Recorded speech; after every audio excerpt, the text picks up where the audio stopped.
సర్వోన్నతుడు అయిన మా ప్రియ పరలోకమందున్న కన్న తండ్రి, మీ ఘనమైన శ్రేష్టమైన నామమును బట్టి ప్రత్యేకమైన వందనములు చెల్లిస్తున్నాము నాయన. గడిచినటువంటి దినములన్నీ మీ కృపాక్షేమములు మీరు మాకు దయచేసి ఈ భూమి మీద మమ్మలను సజీవులుగా ఉంచి మీ కృపా బాహుల్యములతో నాయన మీరు ఎక్కల చాటును మమ్మల్ని భద్రం చేసిన విధానమును బట్టి ప్రత్యేకమైన వందనములు చెల్లిస్తూ ఉన్నాము తండ్రి. ఈ యొక్క సమయమందు పాటల ద్వారా మీ నామాన్ని మహింపరిచి ఉన్నాము. వాక్య ధ్యానంలో తండ్రి మీరు మాకు తోడుగా ఉన్నారు. వాక్య పరిచర్యలో కూడా మీ యొక్క సహాయాన్ని మాకు దయచేయండి.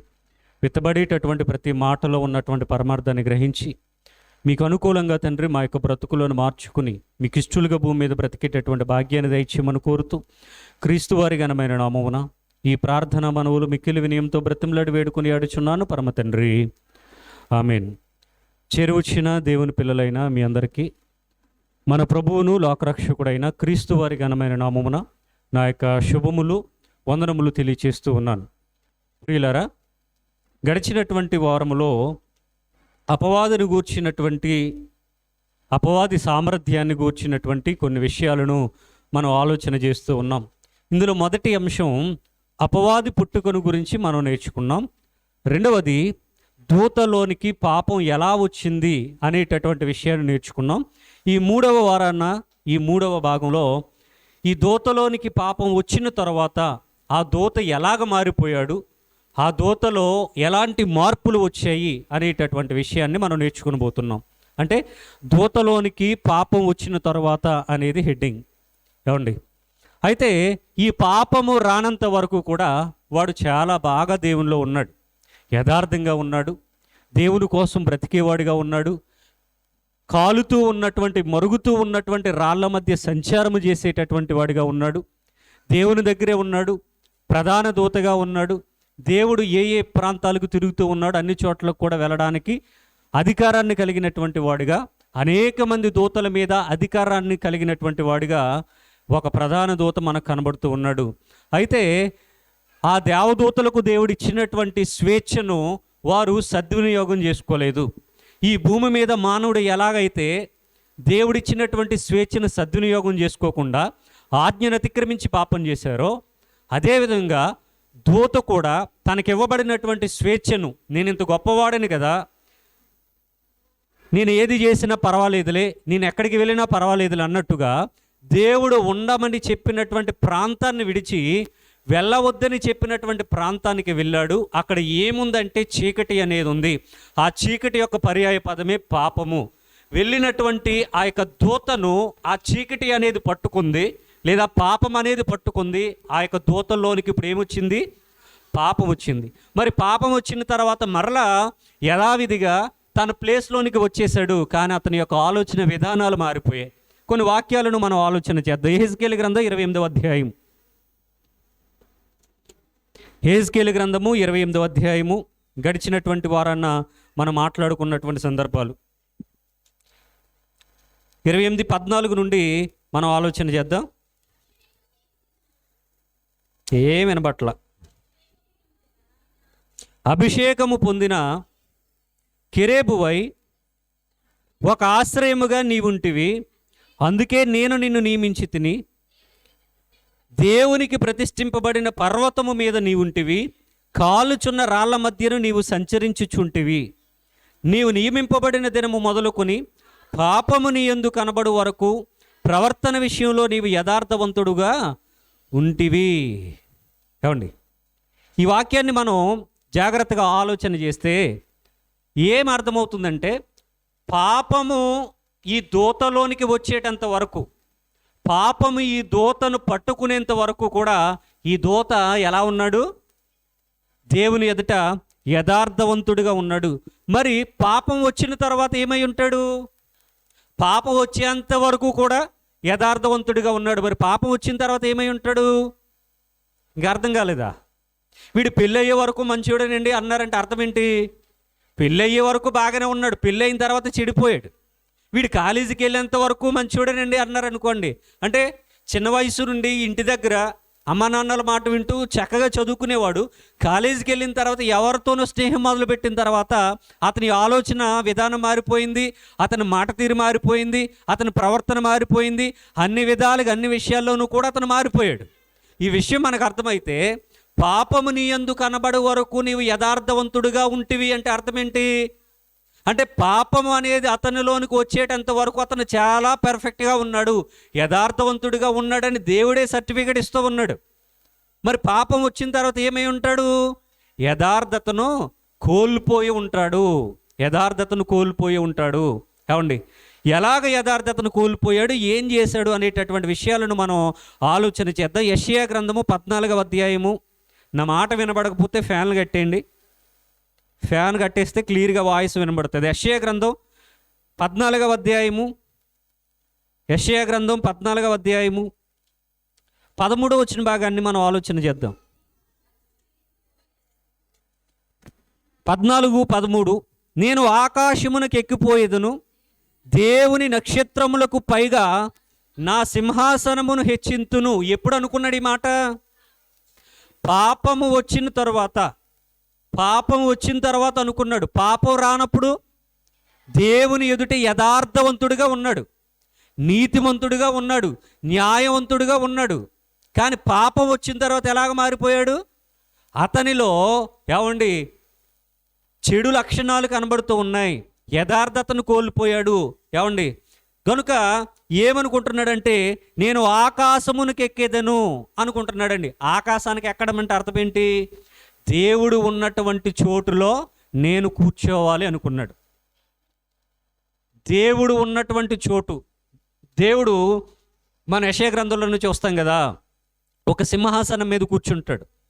దేవుడు సింహాసనం మీద కూర్చుంటే చుట్టూ దేవదూతలు ఏమండి 2 రెక్కలతో కళ్ళు కప్పుకుంటాయి, 2 రెక్కలతో తమ శరీరాన్ని ఏమండి కాళ్ళు కప్పుకుంటాయి, 2 రెక్కలతో ఎగురుతూ దేవుడు పరిశుద్ధుడు పరిశుద్ధుడు పరిశుద్ధుడు పరిశుద్ధుడు అని మానక రాత్రింబగళ్ళు ఏమండి గాన ప్రతిగానములు చేస్తూ ఉంటే అక్కడ గడప కొమ్మల పునాదులు అంటే పరలోకంలో ఉన్నటువంటి దేవుని ఆలయం ఏమండి ఆ గడప కొమ్మల పునాదులు కదిలిపోతూ ఉన్నాయంటండి. ఉదాహరణకి ఆ మాట మీకు అర్థం కావాలంటే, మనం ఈ లోపల ఉన్నాం కదా, మన పక్క నుంచి హెవీ లోడ్తో ఒక లారీ వెళ్ళింది అనుకోండి, ఈ బిల్డింగ్ కొంచెం ఊగుతుందా ఊగదా? ఎందుకు ఊగుతుంది? ఫ్యాన్లు ఆఫ్ చేసేయండి, అందరూ ఫ్యాన్లు కట్టేయండి. ఎలాగ మాట్లాడరో నేను చూస్తాను, మీరు వింటలేదు వాక్యం, నాకు అర్థమవుతుంది. కట్టేసేయండి, అన్ని ఫ్యాన్లు కట్టండి. ఎవరికి రిజర్వేషన్స్ ఏమి లేవు. చెప్పిన ప్రతిదానికి ఆన్సర్ రావాలి మీ దగ్గర నుంచి. మనం ఏదో కహానీ వినడానికి రాలేదు కదా ఇక్కడికి. ఆయన ఏదో ఆయన అలాగ వాగితే వెళ్ళిపోతాళ్ళండి, మనం హ్యాపీగానే కూర్చుందాం అనుకోవడానికి వీల్లేదు. ఏమండి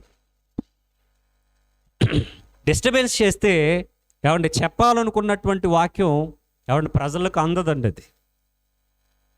అది మీకు ఎప్పుడు అర్థమవుద్దంటే అక్కడ కూర్చుంటే మీకు అర్థం కాదు, కానీ ఇక్కడ నిలవబడి ఒక పాట పాడినప్పుడు కానీ, ఇక్కడ వాక్యాన్ని చదివినప్పుడు కానీ, లేదా ఇక్కడ నిలవబడి ఒక ప్రసంగం చేసే స్థితి మీకు వచ్చినప్పుడు ఎదురుగా ఉన్న వాళ్ళు జోగుతూ ఉన్నా, మాట్లాడుకుంటూ ఉన్నా, పిల్లలు అల్లరి చేస్తూ ఉంటే ఆ డిస్టర్బెన్స్ ఏంటో మీకు అర్థమవుద్ది. అప్పటి వరకు మీకు ఏం అర్థం కాదు. ఏమండి చదవండి మరలా. నేను ఆకాశమునికి ఎక్కిపోయేదను, దేవుని నక్షత్రములకు పైగా నా సింహాసనమును హెచ్చింతును అనేటటువంటి ఒక పదం మనకు కనబడుతుంది. ఆకాశానికి ఎక్కడం అంటే అర్థం ఏంటి? దేవుడు పరలోకంలో ఆయనకంటూ ఒక దేవాలయం ఉంది. భూమి మీద ఉండేటటువంటి దేవాలయం లాంటిది కాదు అది. ఆ దేవాలయం మీద, ఆ దేవాలయంలో ఉన్నటువంటి దేవుడు ఒక సింహాసనం మీద కూర్చున్నాడు. ఆ సింహాసనం దగ్గర ఉన్నటువంటి పరిస్థితి అంతా వెరీ డిఫరెంట్గా కనబడుతూ ఉంది. అక్కడ ఎవరు కూర్చోవాలనుకుంటున్నాడు? ప్రధాన దూతలలో ఒక దూతగా ఉన్నాడు కదా, ఈవిడ కూర్చోవాలనుకుంటున్నాడు. ఆకాశానికి ఎక్కిదను, దేవుని నక్షత్రాలకు పైగా నా సింహాసనాన్ని హెచ్చించుకుంటానంటే నేను దేవుని కంటే ఉన్నతమైన స్థితిలో కూర్చోవాలి, దేవుడు నాకంటే తక్కువ స్థితిలో కూర్చోవాలని వీడి యొక్క ఆలోచన. ఏమండి దేవుడు ఉన్నతమైన వాడా, లేకపోతే దూతలు కానీ మనుషులు కానీ ఉన్నతమైన వారా?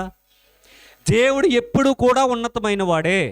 ఇప్పుడు మనుషులుగా మనం ఉన్నామండి, మనుషులుగా ఉన్నటువంటి మనం దేవుని కంటే ఇంకా ఉన్నతమైన స్థితిలో ఉండాలి అనుకోవటం అది మంచిదా చెడ్డ ఆలోచనది? ఈ విషయం మీకు అర్థం కావడానికి ఒక ఉదాహరణ చెప్తాను. మన సీఎం గారు ఉన్నారు కదా, సీఎం గారి దగ్గర ఆయనకు ఒక స్పెషల్ సీట్ ఉంటుంది. ఆయన సీట్లో కూర్చుంటారు. వరుసగా ఆయన కనబడేటట్టుగా మిగిలినటువంటి కుర్చీలు వేస్తారు. అందులో ఎమ్మెల్యేలు, ఎంపీలు అందరూ కూర్చుంటారు. ఏమండి, ఇప్పుడు సీఎం గారు ఆ మీటింగ్కి రావడానికి జస్ట్ ఒక 2 minutes లేట్ అవుతుంది. అక్కడ ఉన్నటువంటి ఎమ్మెల్యేలు కానీ, ఎంపీలు కానీ ఆ సీట్లో కూర్చుంటారు. ఇప్పుడు ఇల్లు అన్నారు అనుకోండి, ఎక్కడ? సీఎం గారి సీట్లోని. అప్పుడు మిగిలినటువంటి వాళ్ళంతా ఏం చేస్తారు? భలే ఆలోచన వచ్చింది నీకు, వచ్చి కూర్చో అంటారా? లేదు. సీఎం గారు ఉన్నా లేకపోయినా సీఎం గారి చైర్ అక్కడ అలా ఖాళీగానే ఉండాలి తప్ప, అక్కడ ఖాళీగా ఉంది కదా నేను ఎక్కి కూర్చుంటానంటే కుదరదు. ఏమండి, ఒకవేళ సీఎం గారు వేరొక ప్రాంతానికి వెళ్ళారనుకోండి, అక్కడ ఉప ముఖ్యమంత్రిని కూర్చోబెడతాడు, ఇంకో సీట్ ఉంటుంది అక్కడ సెపరేట్గా. అంతే తప్ప సీఎం గారు కుర్చీలో కూర్చుని నేను ఆదేశాలు వేస్తాను అంటే మాత్రం కుదరదు. గవర్నమెంట్ ఒప్పుకోవద్దు దానికి. అంటే మనుషులు ఏర్పాటు చేసుకున్నటువంటి ప్రభుత్వంలో ఒక అధికారి అక్కడ లేనప్పుడు, లేదా ఒక అధికారి లేటుగా వచ్చేటప్పుడు మిగిలినటువంటి వారు వెళ్ళి ఆ సింహాసనం మీద కూర్చోవడానికి మనుషులు పెట్టుకున్నటువంటి ప్రభుత్వాలు ఒప్పుకోనప్పుడు అది దేవుని సింహాసనం కంటే ఇంకా పైగా. ఏమండి, అంటే దేవుడు నా కాళ్ళ దగ్గర ఉండాలి, నేను దేవుని కంటే ఉన్నతమైన స్థితిలో ఉండాలి, దేవుణ్ణి సహితం కంట్రోల్ చేసేలాగా నేను ఉండాలి, దేవునికి సహితం నేను పలానాది చేయమంటే దేవుడే చేయాలి అన్నటువంటి స్థితి. ఈ ఆలోచన ఎలా వచ్చింది దూతలోనికి? పాపము చేయటం వలన, చీకటిని అంటించుకోవటం వలన ఏమండి ఈ ఆలోచన వచ్చింది. దేవుని సింహాసనానికంటే పైగా నా సింహాసనాన్ని హెచ్చింతాను, దేవుని నక్షత్రాల కంటే పైగా నా సింహాసనాన్ని హెచ్చింతాను, ఉత్తర దిక్కునున్న సభాపర్వతం మీద కూర్చుందును, ఉత్తర దిక్కునున్న సభాపర్వతం మీద నేను కూర్చుంటాను. ఏమండి, దేవదూతల సభ అనేది జరుగుతూ ఉంది. యోబు గ్రంథంలో మీకు అది కనబడుతూ ఉంటుంది, దేవదూతల సభ.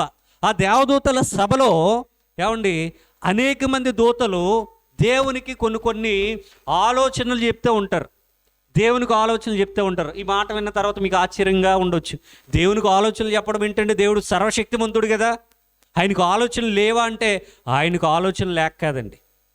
ఏమండి, ఆయన దగ్గర ఉన్నటువంటి వారు ఏదైనా ఒక మంచి ఆలోచన చెబితే ఈ ఆలోచన బాగుంది, ఇది సమంజసంగా ఉంది అని దేవుడు ఆ యొక్క ఆలోచనను, ప్రతిపాదనను అంగీకరించటం అది సభా మర్యాద అంటారు.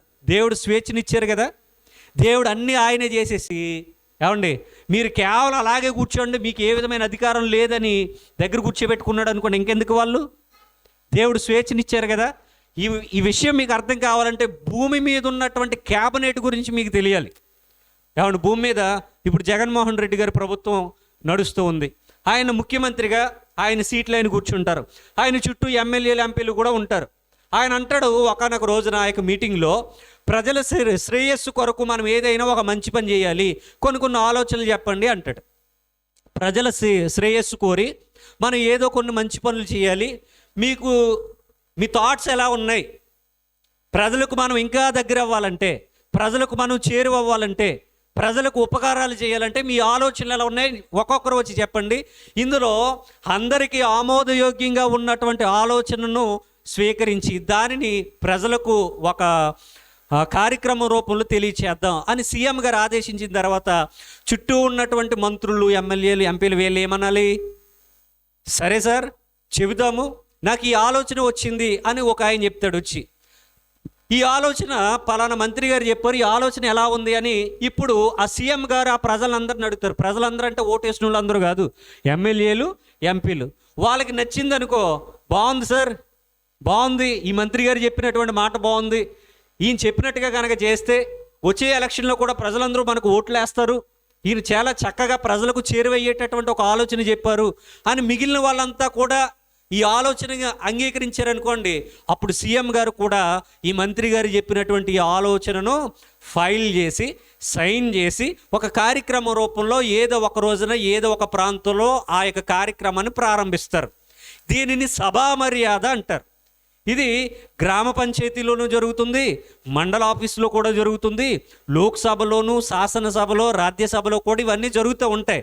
ఇదే విధంగా దేవుడు కూడా దేవదూతల సభను ఒకటి ఏర్పాటు చేసి, ఆ దేవదూతల సభలో దేవుడు సింహాసనం మీద కూర్చుంటే తన దగ్గర ఉన్నటువంటి ప్రధాన దూతలందరితో దేవుడు మాట్లాడినప్పుడు, ఆ దూతలకు వచ్చినటువంటి ఆలోచనలన్నీ కూడా దేవునికి చెప్పినప్పుడు, ఈ ఆలోచన దేవునికి నచ్చినప్పుడు, ఈ ఆలోచన మిగిలినటువంటి దూతలన్నిటికీ నచ్చినప్పుడు, పరలోకంలో దేవుడు ఆ ఆలోచనను అంగీకరిస్తాడు, అగ్రిమెంట్ చేస్తాడు. అదే ఆలోచన భూమి మీద కూడా దేవుడు ప్రతిపాదిస్తాడు. దీనిని సభా మర్యాద అంటారు. ఈ సభకు వెళ్ళడానికి ఎవరికి అవకాశం ఉంది? ఇంత చెప్పిన తర్వాత కూడా ఏం మాట్లాడలేదు.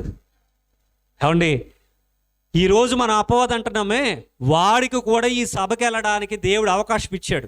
అందుకనే ఒకానొక రోజున దేవదూతల సభలోనికి వెళ్ళిన తర్వాత దేవుడు అడుగుతున్నాడు, ఎరా బాగున్నావా అని. నేనెందుకు బాగాను ప్రభువా, నేను బాగానే ఉంటానని చెప్పాడు. సరే, ఏంటి సంగతులు, ఎవరి గురించి చెప్తున్నావేంటి? ఇంకెవరి గురించి ప్రభువా? నీ భక్తుడు ఉన్నాడు కదా, మహావీరభక్తుడు. ఎవరేంటి ఆయన? యోబు గారు. యోబు గారి గురించి ఏంటిరా చెప్తున్నాం? యోబు గారు చాలా భక్తి చేసేస్తాడు ఈ మధ్యన, ఏంటో మరి. ఏం భక్తి చేస్తున్నాడు? యథార్థంగా బ్రతుకుతున్నాడు, నీతిగా బ్రతుకుతున్నాడు, న్యాయంగా బ్రతుకుతూ ఉన్నాడు. ఊరికే దహన బలుల మీద దహన బలు అర్పించేస్తున్నాడు. ఏంటో ఈ మధ్యన తెగ ప్రేమించేస్తున్నాడు మిమ్మల్ని. మరి ఏం చేయమంటావు? ఏం చేయమంటానంటే, ఒక్కసారి మీ ఆశీర్వాదాలన్నీ ఆప్ చేసేయండి. మీరు అతనికి ఇచ్చినటువంటి దీవెనలన్నీ ఆపేయండి. మీరు అతనికి ఇచ్చినటువంటి ఆశీర్వాదాలన్నీ ఆపేయండి. ఆపేసిన తర్వాత అతడు ఒరిజినల్ భక్తుడు, డూప్లికేట్ భక్తుడు నేను నిరూపించేస్తాను కదా, నాకు అవకాశం ఏముంది అంటున్నాడు. అప్పుడు వీడు చెప్పినటువంటి దీనిని దేవుడు అంగీకరించి, సరే యోబు గారికి ఇచ్చినటువంటి ఆశీర్వాదాలను ఒకసారి నేను పౌచ్ చేస్తాను, ఆప్ చేస్తా ఉన్నాను, వెళ్ళి అతన్ని పరీక్షించు అని చెప్పాడు దేవుడు. ఎవరికి? అపవాదికి. అప్పుడు ఏం చేశాడు వాడు? భూమి మీద అటు ఇటు తిరిగి యోబు గారి దగ్గరికి వచ్చిన తర్వాత యోబు గారిని శోధించడం ప్రారంభించాడు. యోబు గ్రంథం 1వ అధ్యాయంలోను, యోబు గ్రంథం 2వ అధ్యాయంలో కూడా మనకు అదే కనబడుతుంది. ఏమండి, అలా శోధించడం ప్రారంభించిన తర్వాత మరలా కొంతకాలానికి మరలా వెళ్తాడు. ఏందయ్యే సంగతి అని అడుగుతాడు దేవుడు మరలా. ఇంకేముంది, నేను ఎంత శోధిస్తున్నా సరే, ఆశీర్వాదాలన్నీ మీరు ఆపేసినా సరే అతడు యథార్థతను మాత్రం వదలట్లేదు. మరి ఏం చేయమంటావు? మీరు ఒక్కసారి అతని శరీరం మీద నాకు అధికారం ఇచ్చి చూడండి, అతను మొత్తుతాను, కురుపులు రప్పిస్తాను, పుళ్ళు రప్పిస్తాను, అప్పుడు నీ కళ్ళ ముందే నిన్ను దూషిస్తాడు, లేకపోతే అప్పుడు చూద్దాం అని మరలా మరొక మాట చెప్తాడు. సరే అయితే అతని ప్రాణాన్ని అయితే ముట్టొద్దు కానీ వెళ్ళి శోధించు అని చెప్తాడు. మరలా వస్తాడు. ఈ నడినెత్తి మొదలుకొని అరికాలు వరకు కురుపులు, పుళ్ళు, పచ్చిపుండ్లు, క్యాన్సర్ లాంటి ఏమండి ఒళ్ళు అలా తయారైపోయింది. కంపు కొడతా ఉంది, చీము వస్తూ ఉంది, నెత్తురు కారుతూ ఉంది, గోక్కోవడానికి గోర్లు కూడా లేకుండా అయిపోయింది. బూడిదలో కూర్చున్నాడు, దొరతట్టుకోలేక బూడిద మీదేసుకుంటున్నాడు. అక్కడ పగిలిపోయిన కొండ పెంకులు, సీసా పెంకులు తెచ్చుకుని ఒళ్ళంతా గోక్కుంటున్నాడు, కానీ దేవుణ్ణి దూషించడం లేదు. ఈడేంటి భక్తుడు రా బాబు, ఈడికి ఇదేం పిచ్చి పట్టిందిరా, యెహోవా భక్తుడు అంటే ఈడు ఎప్పుడు ప్రార్థన మానట్లేదు. కొడుకులు చచ్చిపోయారు, కూతురు చచ్చిపోయారు, వీడికున్న గాడిదలు పోయాయి, గుర్రాలు పోయాయి, ఒంటెలు పోయాయి, పనివాళ్ళు పోయారు. ఇంత జరిగినా సరే వీడు దేవుని ఏమి లేదేంటి, ఇలాంటి భక్తుడు ఈడెవడు, ఈడు మొండోళ్ళలాగా ఉన్నాడు అని మరలా వెళ్ళాడు దేవుడి దగ్గర చెప్తా ఉన్నాడండి. ఇలాగ చేయడానికి, ఈ సభా పర్వతం మీదకి వెళ్ళడానికి అధికారం ఎవరిచ్చారు? దేవుడే ఇచ్చాడండి. అదే ఇక్కడ మనం చూస్తున్నాం. ఏమండి, ఉత్తర దిక్కునున్న సభాపర్వతం మీద కూర్చుందును అంటే సభలో వెళ్ళి కూర్చోవడం కాదు, సభాపర్వతం మీద అధ్యక్షుడిగా కూర్చోవాలనుకుంటున్నాడండి. ఎవరు? అపవాదైన వాడు. తర్వాత మేఘమండలము మీదకి ఎక్కేదను, మహోన్నతునితో నన్ను సమానునిగా చేసుకొందునని మనస్సులో ఒక ఆలోచన వచ్చిందంటండి. ఏంటి ఆలోచన? మేఘమండలం మీదకి కూర్చుంటాను, మహోన్నతునితో నన్ను నేను సమానునిగా చేసుకుంటాను అనుకుంటున్నాడండి. మహోన్నతుడు ఎవరి మహోన్నతుడు? కీర్తనల గ్రంథం 91:1. కీర్తనల గ్రంథం 91వ అధ్యాయము 1వ వచనం. మహోన్నతుని చాటున నివసించువాడే సర్వశక్తుని నీడను విశ్రమించువాడు. మహోన్నతుని చోటను నివసించువాడే సర్వశక్తుని నీడను విశ్రమించువాడు మహోన్నతుని చాటు. మహోన్నతుడు వీడేమనుకుంటున్నాడంటే మహోన్నతునితో సమానునిగా నేను ఎంచుకుంటాను, సమానునిగా ఉండాలి అని అనుకుంటున్నాడండి. మత్తయి సువార్త 26:64, మత్తయి సువార్త 26వ అధ్యాయము 64వ వచనం. ఇది మొదలుకొని మనుష్య కుమారుడు సర్వశక్తుని కుడిపార్శ్వమును కూర్చుండుటయు ఆకాశ మేఘారుడై వచ్చుటయు మీరు చూతురని చెప్పగా, ఆ మహోన్నతుడు ఎవరంటే సర్వశక్తుడు. సర్వశక్తుడు సర్వశక్తుడు ఎవరయ్యా అంటే తేజస్సు, వెలుగు, సమీపింపరాని తేజస్సు, శక్తి. ఇదంతా ఎవరు? యేసుక్రీస్తు వారే. అంటే వీడు ఎలాగ మారిపోవాలనుకున్నాడంటే స్వయంగా దేవునిలాగా మారిపోవాలనుకున్నాడు. దేవునిలాగా మారిపోవాలనుకున్నాడు. అంటే అపవాదే దేవుడైపోతే, ఏమండి, పాపం చేసిన వాడే దేవుడైపోతే మరి లోకం ఏమైపోవాలి? అప్పుడు లోకం ఏమైపోవాలి? ఏమండి, మనం ఎప్పుడు కూడా మంచివాడు మనకు నాయకుడు కావాలని కోరుకుంటాం, కానీ చెడ్డవాడు నాయకుడు కావాలని ఎప్పుడు కోరుకోం. అది ఒక రాజుగా నిర్ణయించుకున్నా, ఒక సీఎంగా మనం ఎవరినైనా అనుకున్నా సరే మంచి వ్యక్తి రావాలి, మంచి పరిపాలన జరగాలి.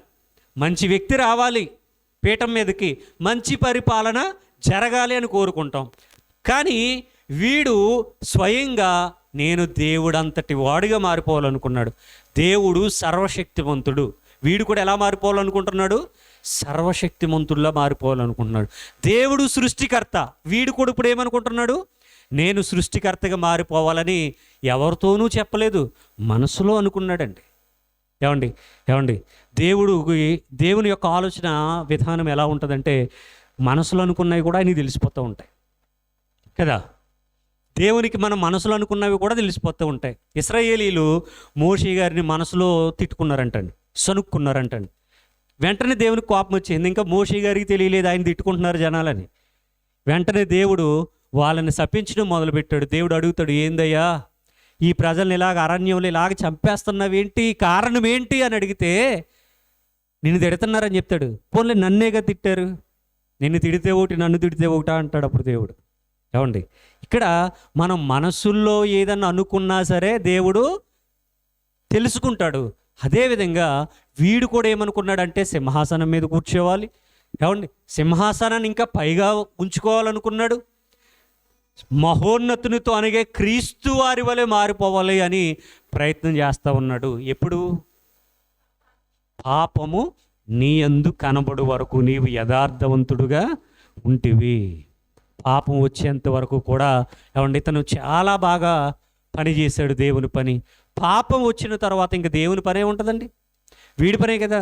వీడు ఇప్పుడు అనుకుంటున్నాడు సొంతంగా ఇతను ఏదో చెయ్యాలి అనుకుంటున్నాడు, ఏదో రాజ్యాన్ని స్థాపించాలనుకుంటున్నాడు, ఏదో క్రియేట్ చేయాలనుకుంటున్నాడు. ఏమండి, ఏదో పరిపాలన చేయాలనుకుంటున్నాడు, ఏదో చేయాలి అనుకుంటున్నాడు అండి. కొన్ని వాక్యాలను మనం ఆలోచన చేద్దాం. యెషయా గ్రంథం 14వ అధ్యాయము. యెషయా గ్రంథం 14వ అధ్యాయము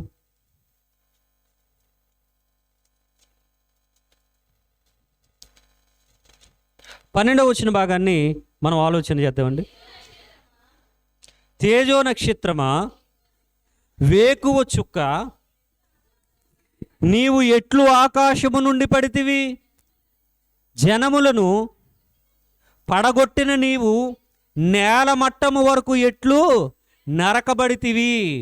తేజో నక్షత్రమా, వేకువ చుక్క. ఎవరి గురించి ఈ మాటలు? నక్షత్రం అంటే నక్షత్రము కాదు, చుక్క అంటే చుక్క కాదు. ఏమండి, దీనిని ఇంగ్లీష్ వెర్షన్లో ఓ లూసిఫర్ అనేటటువంటి పదాన్ని మనం చూస్తాం. ఇంగ్లీష్ బైబిల్ యాప్ కనుక మీరు ఓపెన్ చేసి చూస్తే తేజో నక్షత్రమా, వేకువ చుక్క అనేటటువంటి పదం ఉంది కదా. ఈ తేజో నక్షత్రమా, వేకువ చుక్క అనేటటువంటి పదం దగ్గర మన ఇంగ్లీష్లో ఓ లూసిఫర్ అనేటటువంటి పదాన్ని చూస్తాం. అంటే ఈ అపవాది అయిన వాడు. అపవాదాన్ని ఎందుకు అంటున్నామంటే దూతలోనికి పాపం వచ్చింది కనుక. పాపం ఉత్తినే వచ్చేసిందా? దేవుని పనిలో ఉండగా, దేవుని దగ్గర అతను పరిపాలనలో ఉండగా, దేవుని మాటను ధిక్కరించకుండా ఉండగా పాపం అనేది ఇతనిలోనికి వచ్చేసిందా? లేదండి. పాపం అనేటటువంటి లోకం వేరేగా ఉంది. ఏమండి, చీకటి అనేది వేరేగా ఉంది. మీకు అర్థమైంది కదా అది? అపవాది అంటే దూత వేరు, పాపం వేరు. పాపం వేరు, దూతలు వేరు. ఏమండి, ఆ పాపం ఎవరి దగ్గరికి రాదు, ఎవరైతే అక్కడికి వెళ్తారో వాళ్ళకి అంటుకుంటుంది. ఏమండి, ఎవరైతే అక్కడికి వెళ్తారో వాళ్ళకి అంటుకుంటుంది.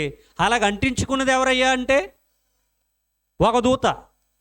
ఆ దూతలోనికి ఇప్పుడు ఎవరు వచ్చేసారు అంటే పాపం వచ్చేసింది. పాపం వచ్చిన తర్వాత ఇతని పరిస్థితి మొత్తం ఏమైపోయింది? తారుమారైపోయింది, భయంకరంగా మారిపోయింది. ఏమండి, నీవెట్లు ఆకాశము నుండి పడితివి అంటే పాపం చేసిన తర్వాత ఆకాశం నుండి వీడు ఏమయ్యాడంట? పడిపోయాడు.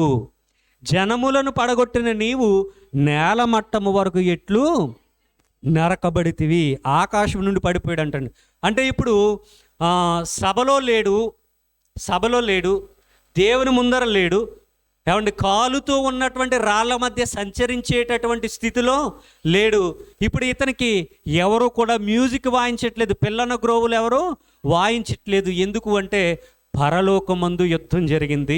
యుద్ధములో వీడు ఆకాశము నుండి భూమి మీదకి పడద్రోయబడ్డాడు, ఓడిపోయాడు.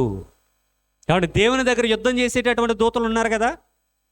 ఏమండి, మనం యెహోవా దూత అనేటటువంటి టాపిక్ మాట్లాడుకున్నప్పుడు చెప్పాను, దేవుని దగ్గర యుద్ధం చేసేటటువంటి దూతలు ఉన్నారు. ఏమండి, మికాయేలు, అతని సైన్యం, వీళ్ళెవరు?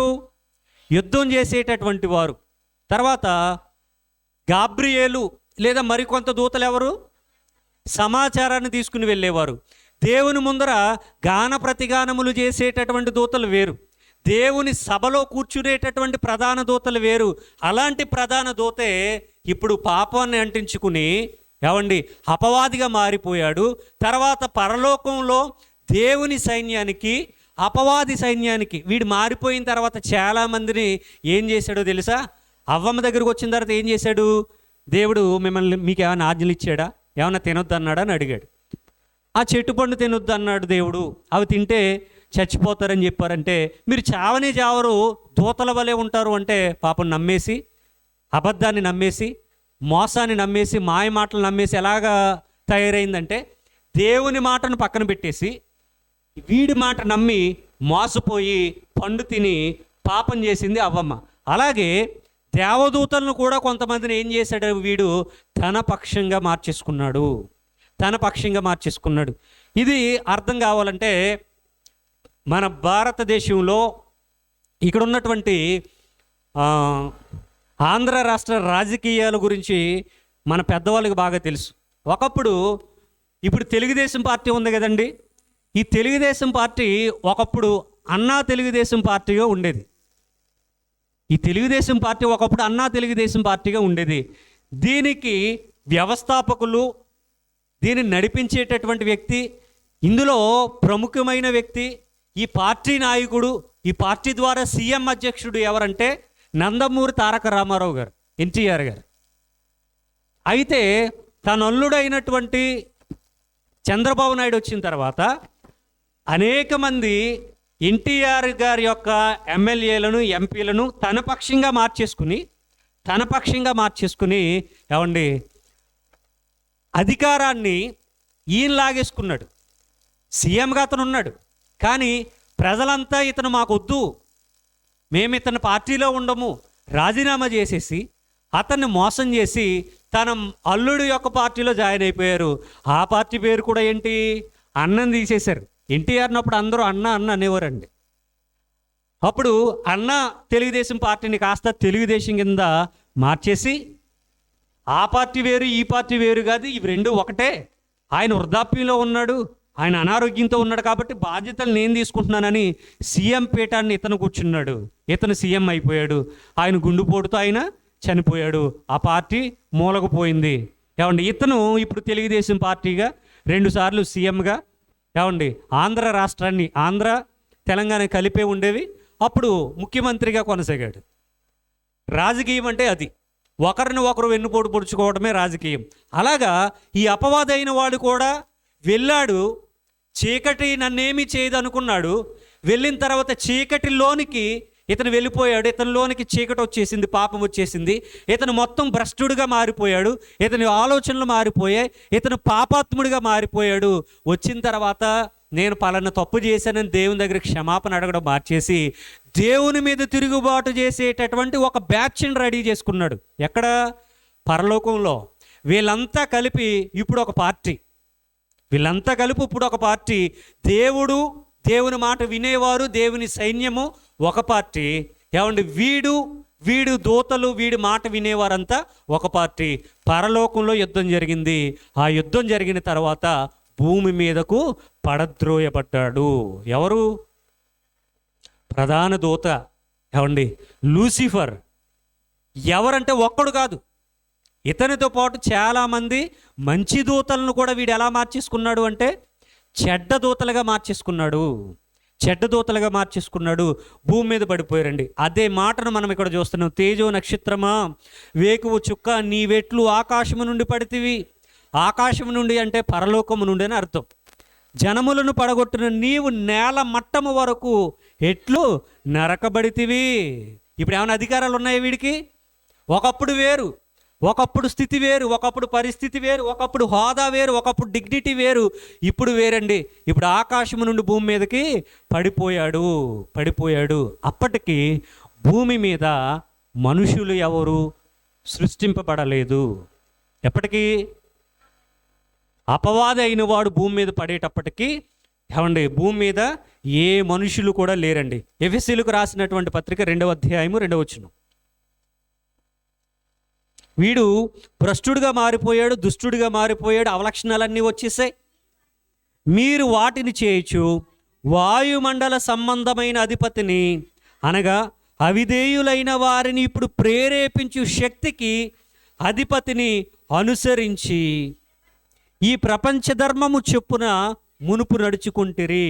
ఇక్కడ ఉన్నటువంటి వాక్యాన్ని మనం ఆలోచన చేస్తే, మీరు వాటిని చేయొచ్చు వాయుమండల సంబంధమైన అధిపతి. వాయుమండల సంబంధమైన అధిపతి అంటండి, వాయుమండల సంబంధమైన అధిపతి. తర్వాత అవిధేయులైన వారిని ఇప్పుడు ప్రేరేపించు శక్తికి అధిపతి. శక్తి ఉంది, ఆ శక్తికి అధికారి కూడా ఒకడున్నాడు. ఎవరి వీడు అంటే అవిధేయులైన వారిని ఇప్పుడు ప్రేరేపించు శక్తి. ఎవరైతే విధేయతగా ఉండరో వాళ్ళని ఏం చేస్తాడంట వీడు? ప్రేరేపించే శక్తి కలిగినటువంటి వాడు ప్లస్ ఈ శక్తికి అధిపతి. కావండి, ఈ అధిపతిని ఈ లోకం అనేది ఇప్పుడు ఏం చేస్తూ ఉంది? పక్కనే ఉంది. ఏం చేస్తూ ఉంది? అనుసరిస్తూ ఉంది. ఎవరిని అనుసరిస్తూ ఉంది? అపవాదిని సింపుల్గా చెప్పేస్తున్నారు, కానీ అక్కడ వ్రాయబడిన మాట చెప్పండి. వాయుమండల సంబంధమైన అధిపతి. తర్వాత అవిధేయులైన వారిని ప్రేరేపించే శక్తి, ఈ శక్తిని కలిగినటువంటి అధికారి. అంటే 3 విధాలుగా ఇక్కడ అపవాది అనేవాడు కనబడుతున్నాడు. వీడు ఎక్కడున్నాడు? ఇప్పుడు ఎక్కడున్నాడు? ఈ ప్రపంచంలో ఉన్నాడు, ఈ భూమి మీద ఉన్నాడు, ఈ లోకంలో తిరుగుతూ ఉన్నాడు. ఎవరిని మృంగుదనా అని వెతుకుచూ తిరుగుచూ ఉన్నాడు. ఏమండి, వీడు భూమి మీద పడిన తర్వాత భూమి ఎలా మారిపోయిందో తెలుసా? పరలోకంలో యుద్ధం జరిగిన తర్వాత ఈ అపవాదైన వాడితో పాటుగా అతని దూతలు భూమి మీద పడిన తర్వాత భూమి ఎలా మారిపోయిందో తెలుసా? 1వ అధ్యాయం ఆదికాండం 2వ వచనం. ఆదికాండం 1వ అధ్యాయము 2వ వచనం. భూమి నిరాకారముగాను శూన్యముగాను ఉండెను, చీకటి అగాధ జలములపైన కమ్మియుండెను, దేవుని ఆత్మ జలములపైన అల్లాడుచుండెను. అవండి, దేవుడు భూమిని నిరాకారంగానే చేశాడా? ఫస్ట్ దేవుడు భూమిని నిరాకారముగానే చేశాడా? ఇక్కడ ఎలా ఉంది?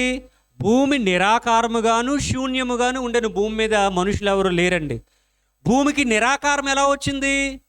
ఎప్పుడైతే అపవాది అయిన వాడు తన దూతలతో భూమి మీద పడద్రోయబడ్డారో, వీడి పవర్, వీడి శక్తి దేవుని మీద చూపించలేక భూమి మీద చూపించాడు. అప్పుడప్పుడు చూడండి, మన కోపం వచ్చినప్పుడు ఆ యొక్క కోపంలో ఏమండి వస్తువుల మీద మన ప్రతాపాన్ని చూపిస్తూ ఉంటాం.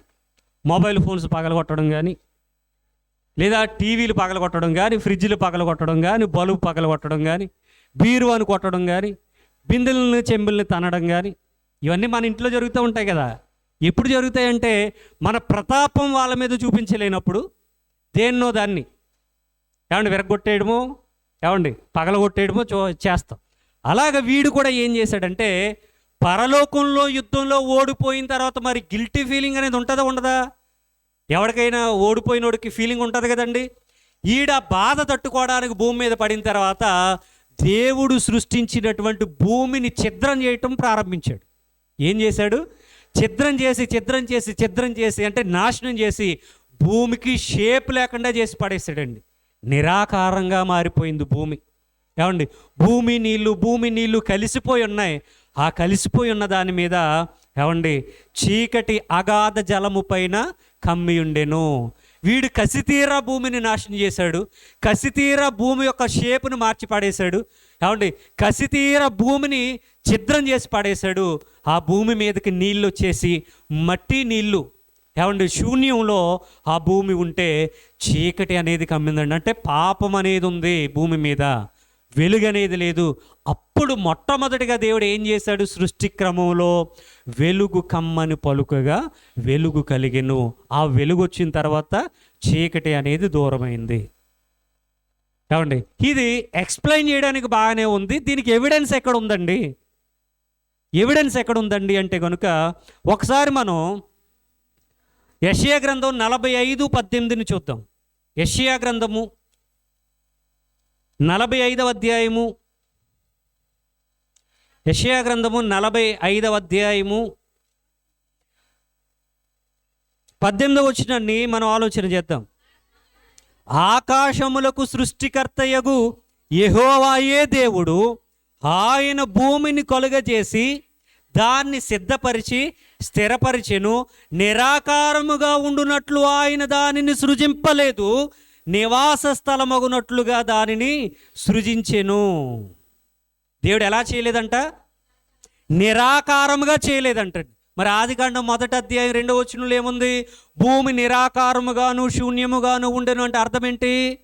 దేవుడు భూమికి ఒక ఆకారాన్ని ఇచ్చి చేస్తే అపవాదైన వాడు దేవుని మీద పగ తీర్చుకోవడానికి, కసి తీర్చుకోవడానికి ఏం చేశాడు? భూమికి ఉన్న ఆకారాన్ని చెడగొట్టేశాడు. ఆ తర్వాత మరలా దేవుడు ఏం చేశాడు? భూమికంటూ ఒక ఆకారాన్ని ఇచ్చాడు మరలా. అంటే అపవాదైన వాడు శక్తివంతుడా శక్తిహీనుడా? ఉఫ్ అంటే పోతాడా అపవాది? ఏమండి, ఉఫ్ అంటే పోతాడా? పోడాడు. వాడు ఎలాంటోడంటే దేవునితో సమానంగా నేను ఉండాలి, నాకు ఏం తక్కువ అనుకున్నాడండి. నేను ఎందులో తక్కువ అనుకున్నాడండి? దేవుని సింహాసనం కంటే పైగా ఉండి నేను రూల్ చేయాలి అనుకున్నాడండి. నేను అందరికంటే ఉన్నతమైన వాడిగా ఉండాలనుకున్నాడండి. నేనే సర్వశక్తిమంతుడిగా ఎదగాలనుకున్నాడండి. నేనే రాజ్యాధికారిగా ఉండాలనుకున్నాడు. నేనే రాజుగా ఉండాలనుకున్నాడు. దేవుడు చేసినటువంటి సృష్టిని నాశనం చేయడానికి కంకణం కట్టుకున్నాడు. దేవుడు చేసినటువంటి భూమిని ఏమండి ఆకారం లేకుండా చేసి పడేశాడు. ఏమండి, దేవుని ఆత్మ జలముల పైన అల్లాడుచుండెను. అంటే దేవుడు మరలా సృష్టిని చేయడానికి భూమి మీదకి వచ్చాడు. ఏమండి, భూమి మీదకి వచ్చాడు అంటే వీడు ఎంతలాగా దేవుని మీద కసి పెంచుకున్నాడో, ఉగ్రత చేయడానికి చూస్తూ ఉన్నాడో, ఎంత ఉగ్రుడుగా ఉన్నాడో మనం అర్థం చేసుకోవాలండి. ఆ టైంలో ఇంకా మానవులు ఎవరు కూడా నిర్మించబడలేదు. కానీ ఒకవేళ మనుషులు నిర్మించబడితే వాళ్ళని ఏం చేసేవాడో మరి? ఏమండి, వారిని ఏం చేసేవాడో మరి? ఏమండి, దేవుని మీద ఉన్నటువంటి కోపాన్ని భూమి మీద చూపించాడు. దేవుని మీద ఉన్న కోపాన్ని భూమి మీద చూపించాడు. భూమికి ఆకారం లేకుండా చేసేసాడు. ఏమండి, తర్వాత మరల దేవుడు భూమికంటూ ఒక ఆకారాన్ని ఇచ్చాడు. మనుషులకు నివాసయోగ్యంగా మరల దేవుడు మలిచాడు. ఆ తర్వాత 6వ దినాన్న భూమి మీద మనిషిని దేవుడు చేశాడు. ఏమండి, యెషయా గ్రంథం 29:15, 29వ అధ్యాయము 15వ వచనం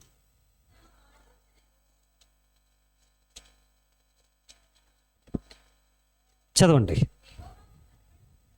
తమ ఆలోచనలు యెహోవాకు కనబడకుండా లోపల వాటిని మరుగు చెయ్యజూచి వారికి శ్రమ. మమ్మల్ని ఎవరు చూచిదరు? మా పని ఎవరికి తెలియను అనుకొని చీకటిలో తమ క్రియలు జరిగించి వారికి శ్రమ. చీకటి చీకటి చీకటి, పాపం పాపం. అంటే ఈ పాపం అనేది ఒకప్పుడు ఎలాగుందయ్యా అంటే సపరేట్గా ఉంది, ఒక లోకముగా ఉంది, ఒక గదిలో ఉంది, బంధించబడి ఉంది. దాని దగ్గరికి ఎవరు వెళ్ళారు? ఒక దూత వెళ్ళాడు. ఎవరు వెళ్ళమని చెప్పారు? ఏమండి? సొంత నిర్ణయాలు, స్వనిర్ణయాలు ఏమండి ఎంతవరకు దారి తీసే? ఒక మహాప్రలయానికి, ఒక మహాభయంకరమైన పరిస్థితికి దారి తీసాయి. ఏమండి? ఎప్పుడైతే ఆ గది దగ్గరికి వెళ్ళి డోర్ ఓపెన్ చేశాడో అది వచ్చి ఈ దూతను పట్టేసుకుంది. విడిపించుకోవడానికి ట్రై చేశాడు కానీ వాడి వల్ల కాలేదు. కనుక వీడే ఎలా మారిపోయాడు? ఇప్పుడు చీకటిగా మారిపోయాడు, పాపముగా మారిపోయాడు. ఏమండి? వీడిలో వచ్చినటువంటి ఆలోచన ఇప్పుడు ప్రతి వ్యక్తిని కూడా ఎలా మార్చేయాలనుకుంటున్నాడు? చీకటిగా మార్చేయాలనుకుంటున్నాడు, పాపముగా మార్చాలనుకుంటున్నాడు, మారుస్తూ ఉన్నాడు కూడా. ఏమండి? చాలామంది లోపల పాపాలు చేస్తా చీకటిలోనే బ్రతుకుతూ ఉన్నారు అనేటటువంటి పదాన్ని మనం చూస్తూ ఉన్నాం. ఇప్పుడు ఈ అపవాదైన వాడికి డిపార్ట్మెంట్స్ ఉన్నాయండి. ఏమండి? అంటే ప్రభుత్వంలో శాఖలు ఉంటాయి కదండి. రవాణా శాఖ ఉంటుంది, రోడ్ల భవనంలో శాఖ ఉంటుంది కదా. అదేవిధంగా సాంఘిక సంక్షేమ శాఖ ఉంటుంది, సోషల్ వెల్ఫేర్. తర్వాత ఐటీ శాఖ ఉంటుంది, అంటే ఇన్ఫర్మేషన్ టెక్నాలజీ. ఇంకేముంటాయి? విద్యాశాఖ ఉంటుంది, ఎడ్యుకేషన్ డిపార్ట్మెంట్. ఇంకేముంటుంది? ఆరోగ్య శాఖ, హెల్త్ మినిస్టర్, హెల్త్ డిపార్ట్మెంట్. గవర్నమెంట్లు ఇవన్నీ ఉంటాయి కదా శాఖలు. దానికి ఒక్కొక్క మంత్రి, ఒక్కొక్క ఎమ్మెల్యే, కొంతమంది అధికారులు ఆ శాఖలో పనిచేస్తూ ఉంటారు కదా. అలాగే దేవునికి కూడా శాఖలు ఉన్నాయి, అపవాది అయిన వాడికి కూడా శాఖలు ఉన్నాయి. ఇవన్నీ వాడు పైనే చూసి వచ్చాడు కదా, కాపీ పైన చూసాడు కాబట్టి వీడు వెంటనే కాపీ చేసేస్తాడు. ఏమండి? దేవునికి ఉన్నటువంటి శాఖలు ఏంటో మనం చూద్దాం. ఎఫెసీయులకు రాసినటువంటి పత్రిక 3వ అధ్యాయం, ఎఫెసీయులకు రాసినటువంటి పత్రిక 3వ అధ్యాయము 9వ వచన భాగం చదవండి. దేవుడు మన ప్రభువైన క్రీస్తు యేసునందు చేసిన నిత్య సంకల్పము చొప్పున పరలోకములో ప్రధానులకును అధికారులకును సంఘము ద్వారా తన యొక్క నానా విధమైన జ్ఞానము ఇప్పుడు తెలియబడవలనని ఉద్దేశించి శోధింప శక్యము కాని క్రీస్తు ఐశ్వర్యమును అన్యజనులలో ప్రకటించుటకును సమస్తమును సృష్టించిన దేవుని యందు పూర్వమందుండి మరుగై ఉన్న ఆ మర్మమును గూర్చిన ఏర్పాటు ఎట్టిదో అందరికీ తేటపరచుటకును పరిశుద్ధులందరిలో అత్యల్పుడునైన నాకు ఈ కృప అనుగ్రహించును అని అపోస్తులుడైనటువంటి పౌలు గారు చెప్తా ఉన్నారు. పైన వచనాల్లో ఏమండి అక్కడ ప్రధానులు అధికారులు అనేటటువంటి 2 డిపార్ట్మెంట్స్లను మనం చూస్తూ ఉన్నాం. ఎవరెవరు ఉన్నారండి అక్కడ? ప్రధానులు ఉన్నారు, అదేవిధంగా అధికారులు కూడా ఉన్నారు. ఎవరి దగ్గర? దేవుని దగ్గర పరలోకంలో ప్రధానులు ఉన్నారు, అదేవిధంగా అధికారులు ఉన్నారు. దేవుని దగ్గర ప్రధానులు అధికారులతో పాటుగా 24 పెద్దలు కూడా ఉన్నారు. ఎక్కడ? పరలోకంలో దేవుని దగ్గర 24 పెద్దలతో పాటుగా మరికొందరు దేవదూతలు ఉన్నారు, మరికొందరు దేవదూతలు ఉన్నారు. అదేవిధంగా కెరేబులు కూడా ఉన్నారు, అదేవిధంగా 4 జీవులు కూడా ఉన్నారు, అదేవిధంగా దేవదూతలు కూడా ఉన్నారు, అదేవిధంగా యుద్ధాలు చేసేటటువంటి దూతలు కూడా ఉన్నారు, అదేవిధంగా దేవునిని కీర్తించి స్తుతించి పాటలు పాడేటటువంటి వారు కూడా ఉన్నారు. మరి డిపార్ట్మెంట్స్ ఉన్నాయా లేవా? దేవుని దగ్గర ఉన్నాయి. ఏమేమి డిపార్ట్మెంట్స్? ప్రధానులు, అధికారులు, 24 పెద్దలు, మరికొందరు దూతలు, కెరేబులు, 4 జీవులు, దేవదూతలు, స్తుతించేవారు, యుద్ధాలు చేసేవారు. ఎన్ని డిపార్ట్మెంట్స్ ఉన్నాయండి? సమాచారాన్ని తెలియజేసేటటువంటి వారు. ఇన్ని డిపార్ట్మెంట్స్ ఉన్నాయి దేవుని దగ్గర. అదేవిధంగా సేమ్ అపవాదైన వాడు కూడా కాపీ కొట్టి వాడు కూడా ఏమండి కొంతమందిని కొన్ని డిపార్ట్మెంట్స్లో నిర్ణయించుకున్నాడు. ఏమండి 6వ అధ్యాయం ఎఫెసీయులకు రాసినటువంటి పత్రిక 12వ వచనం, 6:12. ఏలయనగా మనము పోరాడునది శరీరులతో కాదు, కానీ ప్రధానులతోనూ అధికారులతోనూ ప్రస్తుత అంధకార సంబంధులకు లోకనాథులతోనూ ఆకాశ మండలమందున్న దురాత్మల సమూహములతోనూ పోరాడుచున్నాము. వీడు మెయిన్గా 4 డిపార్ట్మెంట్స్ను కలిగి ఉన్నాడండి. ఈ 4 డిపార్ట్మెంట్స్లో మరలా ఏమండి ఉపవిభాగాలు కూడా ఉంటాయి. ఉపవిభాగాలు కూడా ఉంటాయండి. ఏమండి, మనం ఒక కాలేజ్ గురించి ఆలోచించామనుకోండి. కాలేజీలో ప్రిన్సిపల్ ఉంటాడు, కాలేజీలో లెక్చరర్స్ ఉంటారు, కాలేజీలో టీచింగ్ స్టాఫ్ అనేవారు ఉంటారు, అదేవిధంగా నాన్ టీచింగ్ స్టాఫ్ అనేవారు కూడా ఉంటారు. ఏమండి, ఐటీ డిపార్ట్మెంట్ వేరేగా ఉంటారు, ఎలక్ట్రికల్ డిపార్ట్మెంట్ వారు వేరేగా ఉంటారు. ఏమండి, ఈ విధంగా ఒక కాలేజీలో యాజమాన్యం ఏ విధంగా అయితే ఒక్కొక్క డిపార్ట్మెంట్ ఉంటారో, ఆయా డిపార్ట్మెంట్స్కి హెడ్ ఆఫ్ ద డిపార్ట్మెంట్స్ ఎలాగుంటారో అదేవిధంగా ప్రభుత్వంలో కూడా మంత్రులు, ఉపమంత్రులు, ప్రధానమంత్రి, ముఖ్యమంత్రి, ఉప ముఖ్యమంత్రి, ఉప ప్రధాని, గవర్నర్, ఈ విధంగా ఏ విధంగా అయితే మన ప్రభుత్వంలో అనేక మంది అధికారులు ఉంటారో, ఇందులో 5 ఏళ్ళు పరిపాలన చేసే వాళ్ళు ఉంటారు. మరికొందరైతే గవర్నమెంట్ ద్వారా ప్రభుత్వ ఉద్యోగాలు కలిగి జీవితకాలం పనిచేసే వాళ్ళు ఉంటారు. ఎమ్మెల్యే ఉన్నాడు అనుకోండి, 5 ఏళ్ళే ప్రభుత్వంలో ఉంటాడు. కలెక్టర్ ఉన్నాడు అనుకోండి, జీవితకాలం ప్రభుత్వంలో ఉంటాడు. ఏమండి, ఇద్దరు కూడా ప్రభుత్వ అధికారులే. ఎంపీ ఉన్నాడు అనుకోండి, 5 ఏళ్ళే ఉంటాడు. ఒక పోలీస్ ఆఫీసర్ జీవితకాలం పనిచేస్తూ ఉంటాడు. ఇద్దరు కూడా ప్రభుత్వాధికారులే. అదేవిధంగా దేవుని దగ్గర ఏ విధంగా అయితే డిపార్ట్మెంట్స్ ఉన్నాయో, అపవాది అయిన వాడు కూడా కొన్ని డిపార్ట్మెంట్స్లను పెట్టుకున్నాడు. అందులో ప్రధానులు ఉన్నారు, అపవాది దగ్గర అధికారులు కూడా ఉన్నారు, లోకనాథులు కూడా ఉన్నారు, దురాత్మల సమూహాలు కూడా ఉన్నారు. ఎవరి దగ్గర? అపవాది. అంటే అపవాది సామ్రాజ్యం అనేది చిన్నదా? ఏమండి, అపవాది సామ్రాజ్యం అనేది చాలా చిన్నదండి అని చెప్పడానికి వీలు లేదు. అపవాది సామ్రాజ్యం అంటే అర్థం ఏంటి అసలు? చాలా చిన్నదనా? సామ్రాజ్యం అంటేనే పెద్దది. ఏమండి, సామ్రాజ్యం అంటేనే చాలా పెద్దది.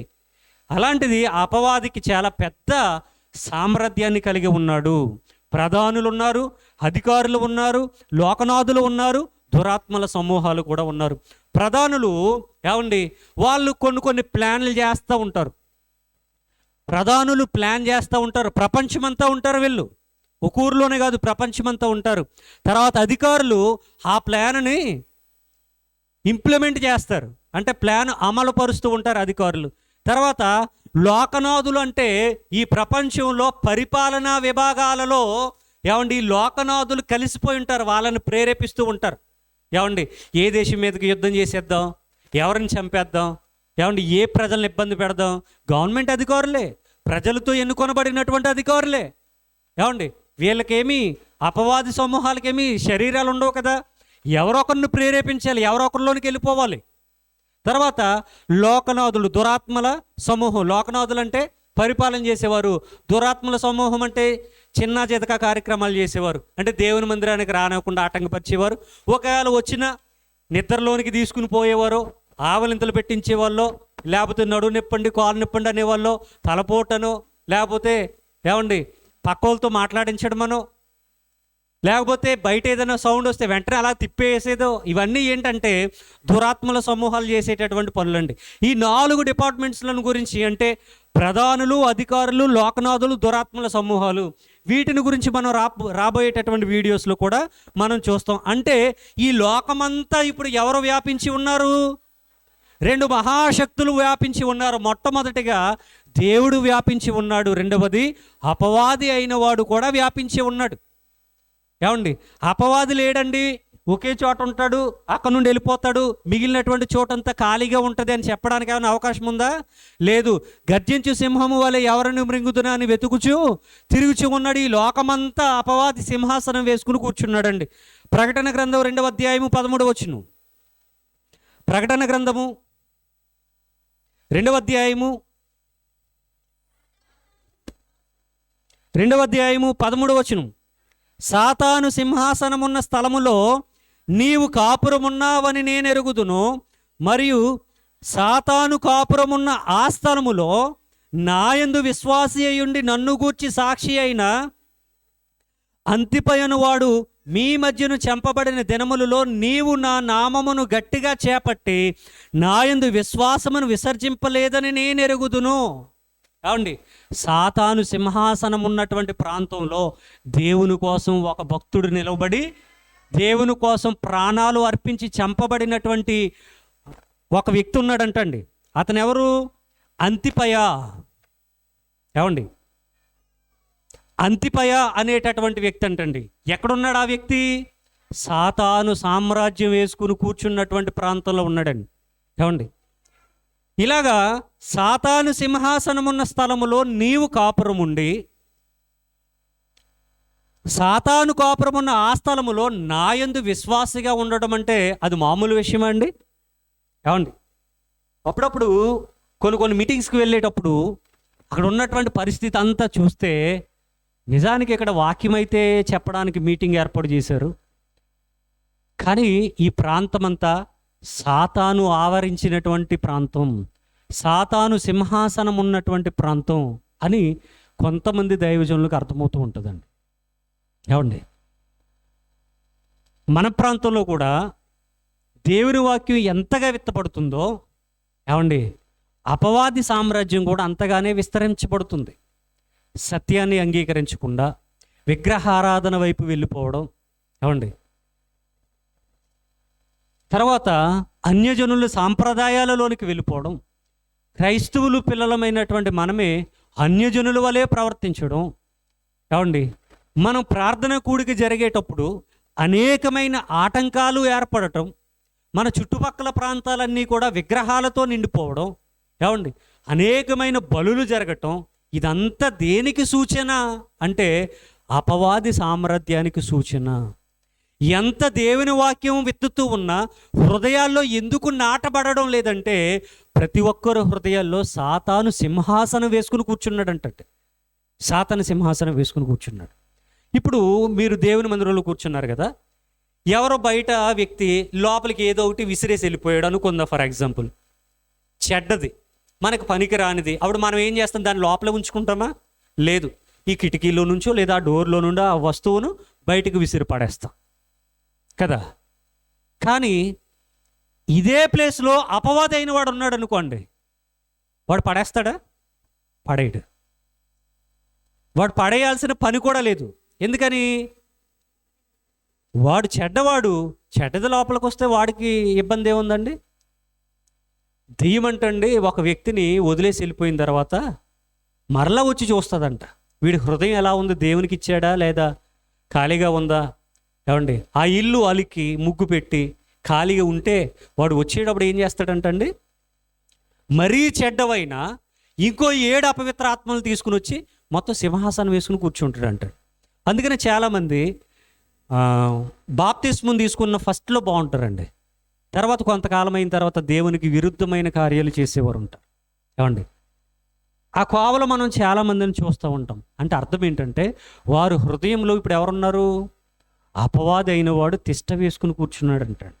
అపవాది సామ్రాజ్యం ఫలానా ఊర్లో ఉంటుందండి, ఫలానా దేశంలో ఉంటుందండి అని చెప్పడానికి వీలేదు. ఇదివరకు పాకిస్తాన్లో సువార్త చెప్పడం కష్టమండి అనేవారు, లేదా గల్ఫ్ కంట్రీస్ బైబిల్ పట్టుకెళ్ళడం కష్టమండి, అక్కడ చర్చిలు ఉండవండి, ప్రార్థన చేసుకోవడానికి ఉండదండి అని చెప్పేవారు. ఇప్పుడు అక్కడ కూడా బైబిల్ పట్టుకుని వెళ్తున్నారు, అక్కడ కూడా హాల్స్ తీసుకుని ఆరాధనలు జరిపించుకోవడాన్ని, ఇండియా నుండి కొంతమంది దైవజనులు అక్కడికి పిలుచుకుని మీటింగ్స్ ఏర్పాటు చేసుకోవడాన్ని మనం యూట్యూబ్లోను, ఫేస్బుక్లోను, వాట్సాప్లో కూడా చూస్తాం. పలానా దైవజనులు కువైట్ వెళ్ళారు, మస్కట్ వెళ్ళారు, దుబాయ్ వెళ్ళారు, ఖత్తర్ వెళ్ళారు, అక్కడ 2 రోజులు మీటింగ్ జరిగింది అని చూస్తున్నాం.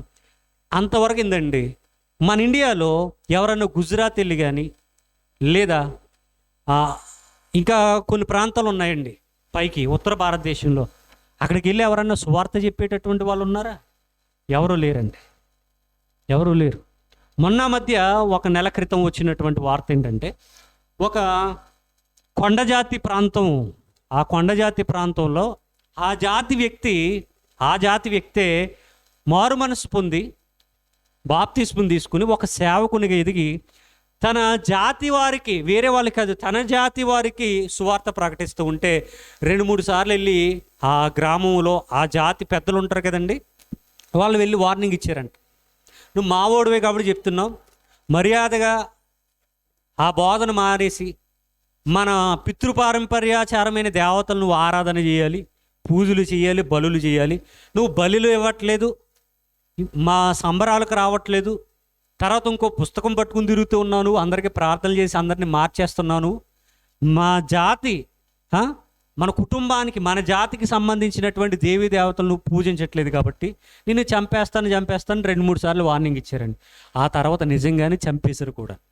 ఎందుకంటే మన జాతినంతా వేరొక దేవునికి నువ్వు మార్చేస్తున్నావు, వేరే మతంలోనికి నువ్వు మార్చేస్తున్నావు కాబట్టి నువ్వు బతకడానికి వీల్లేదని ఆ పాస్టర్ గారిని, తన జాతి వారిని చంపేశారు. అక్కడికి వెళ్ళి మనలాంటి వాళ్ళు ఎవరన్నా సువార్త ప్రకటించగలరా? ఎవరన్నా ఉన్నారా? ఎవాంజలిస్ట్ అంటే సువార్థికులు ఏమండి, అనేక మంది ఇలాగా చనిపోయేవారు ఉన్నారండి అనేక ప్రాంతాల్లో. ఈ వాక్యం ఏం చెప్తుందంటే ఏమండి, వేరే దేశాల్లో మన సువార్త ప్రకటించే పరిస్థితే కాదు, మన చుట్టుపక్కల ప్రాంతాల్లో కూడా కొంతమంది బోట్లు ఏమని పెట్టుకున్నారంటే, మా ఊరు మా గ్రామం హైందవులు ఉండేటటువంటి గ్రామం. ఈ గ్రామంలోనికి ఎవరో కూడా అన్యమత ప్రచారాలు చేసేవాళ్ళు రావడానికే వీల్లేదు. ప్రచారం చేయడానికి గొడవ తర్వాత, అసలు మా ఊరు మా గ్రామంలోనికి రావడానికి వీల్లేదు. ఒకవేళ ఎవరన్నా రావాలంటే ఆ ఊర్లోనికి రావాలంటే ముందుగా మా గ్రామ పెద్దల పర్మిషన్ తీసుకుని ఊర్లోనికి రావాలి. లేదండి పలానా ఆయన నా ఫ్రెండ్ అండి నేను వెళ్ళి కలిసి వచ్చేస్తానంటే లేదు, నువ్వు రావడానికి వీల్లేదు. లేదంటే పలానా వ్యక్తి ఆ పలానా కుటుంబీకులు మా వాళ్ళేనండి, వాళ్ళ ఇంటికి ఏదో ఫంక్షన్ జరుగుతుంది వెళ్ళడానికి వచ్చానండి అంటే కుదరదు. మా గ్రామంలో పెద్దల పర్మిషన్ తీసుకోవాలి.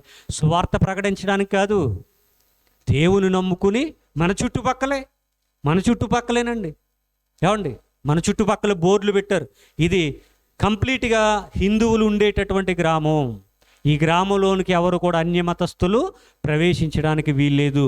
అంటే అర్థం ఏంటి? మరి సాతాను సింహాసనం వేసుకుని కూర్చున్నటువంటి ప్రాంతం కాదా? అంటే సాతానే సింహాసనం వేసుకుని కూర్చున్నాడంటే ఆ ప్రజలంతా ఎంత భయంకరులుగా మారిపోయారో ఒకసారి మనం అర్థం చేసుకోవాలి. సాతాను సింహాసనం వేసుకుని. కనుక నేను కూడా అనేక ప్రాంతాల్లో వాక్యం చెప్పడానికి వెళ్ళినప్పుడు కానీ లేదా అనేక మార్లు సత్యాన్ని ప్రకటించేటప్పుడు కానీ నాకు కూడా అర్థమవుతూ ఉంటుంది, ఎంత వాక్యం చెప్పినా వాళ్ళ హృదయంలోనికి వాక్యం వెళ్ళటం లేదు, ఎంత పని చేసినా అది ఏమీ వర్కౌట్ కావట్లేదు. అంటే అర్థం ఏంటి అంటే వాళ్ళందరి హృదయాల్లో కూడా ఎవరున్నారయ్యా అంటే అపవాదైన వాడు ఉన్నాడు. ఎన్ని కార్యక్రమాలు పెట్టండి, ఎంతమంది దైవజనులను పిలవండి, ఎంత ప్రార్థన చేయండి, ఎన్ని పాటలు పాడండి, ఎన్ని మీటింగ్స్ పెట్టండి, ఎంత వాక్యం చెప్పండి, అదంతా బూడిదలో పోసిన పన్నీరు వరే కొంతమంది హృదయాలు ఉన్నాయి. ఎందుకంటే వాళ్ళ హృదయంలో అపవాదైన వాడు కూర్చున్నాడు. పైకి దేవుని మందిరానికి వస్తారు, పైకి అందరూ కూడా దేవుని పెట్టలే కానీ లోపల మాత్రం వాళ్ళు దేవునికి చోటు ఇచ్చినటువంటి వారు కాదండి. మత్తయి సువార్త 8వ అధ్యాయము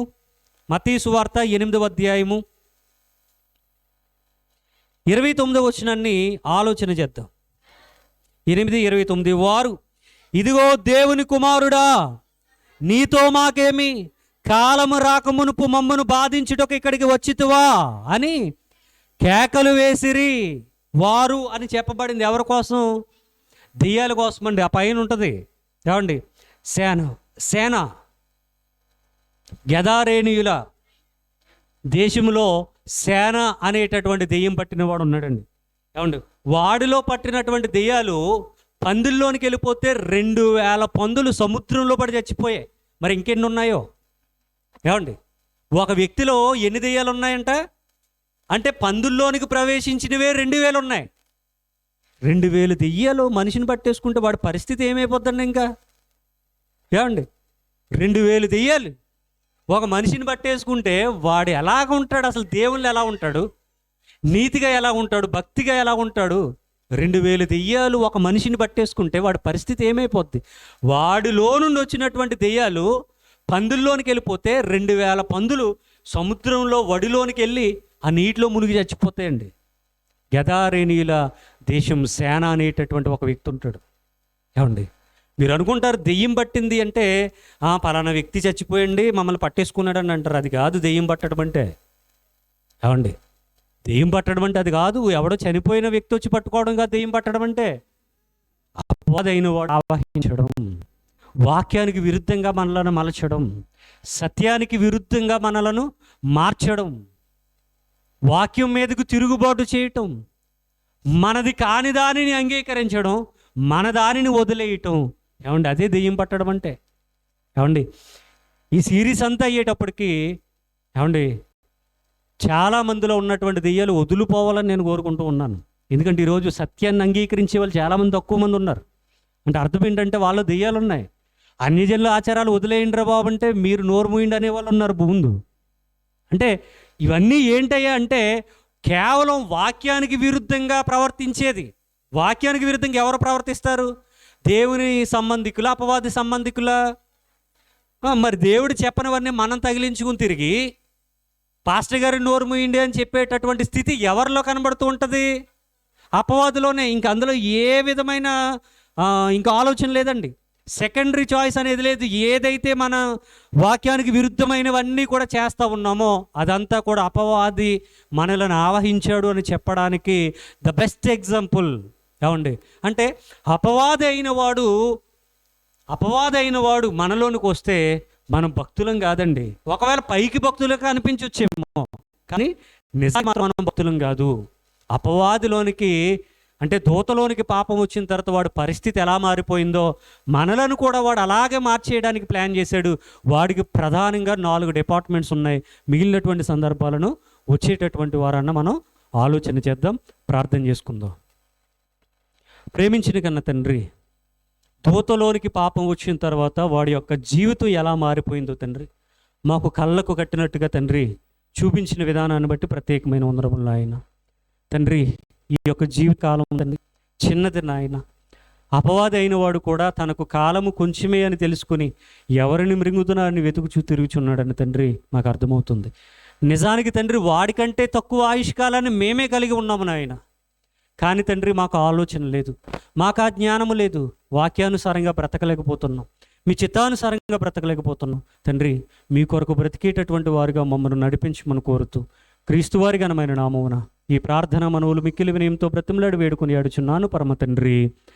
ఆమెన్. అందరికీ వందనాలండి.